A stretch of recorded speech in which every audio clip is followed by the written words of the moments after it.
السلام علیکم ورحمۃ اللہ وبرکاتہ۔ استقبال ہے ناظرین آپ کا ہمارے چینل ایچ آفیشیل میں۔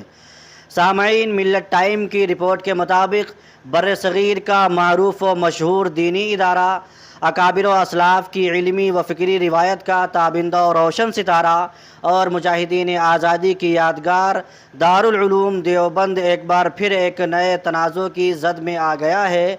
ہندو رکشا دل کی جانب سے دعویٰ کیا گیا ہے کہ دارالعلوم دیوبند کے احاطے کے تقریباً 14 فٹ نیچے ایک شیو مندر موجود ہے۔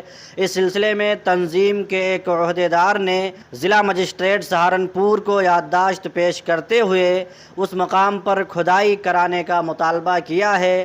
عہدیدار کا کہنا ہے کہ اگر ان کا یہ دعویٰ غلط ثابت ہو جائے تو ان کے خلاف گمراہ کن معلومات پھیلانے کے الزام میں ان کو سر عام پھانسی دے دی جائے۔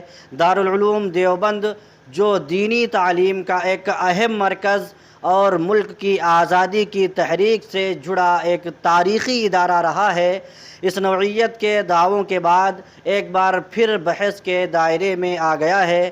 ناظرین، آپ کی کیا رائے ہے کومنٹ میں ضرور بتائیں۔ چینل پہ پہلی بار آئیں تو سبسکرائب کر لیں۔ ملتے ہیں کسی اور ویڈیو میں۔ خدا حافظ۔